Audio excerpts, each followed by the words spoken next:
கரூர் மாவட்டம் மகாதானபுரத்தில் தனியார் செல்போன் கோபுரத்தை சுற்றி அமைக்கப்பட்ட வேலியில் பாய்ந்த மின்சாரம் தாக்கி தனியார் பள்ளி துணை முதல்வர் உயிரிழந்த நிலையில் அவரது உறவினர்கள் 2 இடங்களில் சாலை மறியலில் ஈடுபட்டனர். கூடுதல் தகவல்களை வழங்கியுள்ள செய்தியாளர் வீர தியாகராஜன். வணக்கம், விவரங்கள் என்ன? கரூர் மாவட்டம் குளித்தல் அருகே மகாதானபுரம் ஊராட்சி தீர்த்தம்பாளையத்தை கிராமத்தைச் சேர்ந்த ரவி மனைவி சரஸ்வதி. இவர் மாயனூர் தனியார் பள்ளியில் துணை முதல்வராக பணியில் இருந்து வந்தார். நேற்று மாலை தனது வீட்டின் வாசல் முன்பு விளக்குமாறை கொண்டு சுத்தம் செய்த போது தனது வீட்டின் அருகே உள்ள தனியார் செல்போன் டவரில் சுற்றுச்சூழலுக்காக அமைக்கப்பட்ட இரும்பு கம்பியை பிடித்தார். அப்போது எதிர்பாரா விதமாக மின்சாரம் பாய்ந்து தூக்கி வீசப்பட்டார். அருகில் இருந்த உறவினர்கள் கணவர் அந்த அம்மையாரை மீட்டு குளித்தல் அரசு மருத்துவமனை சிகிச்சைக்கு அனுமதித்தனர். அங்கு பணியில் இருந்த மருத்துவர் சரஸ்வதி இறந்து விட்டதாக கூறினார். உடல்கூறு ஆய்வுக்காக குளித்தல் அரசு மருத்துவமனையில் உட்படுத்தினர்.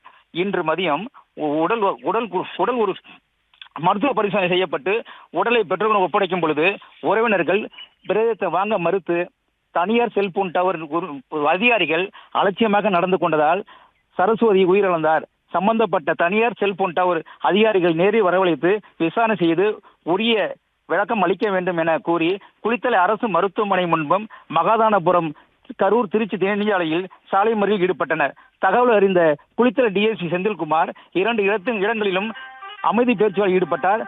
தனியார் செல்போன் அதிகாரியிடம் உரிய விசாரணை மேற்கொண்டு உரிய நடவடிக்கை எடுக்கப்படும் என கூறியதன் பேரில் சம்பந்தப்பட்ட உறவினர்கள் சாலை மறியலை கைவிட்டனர்.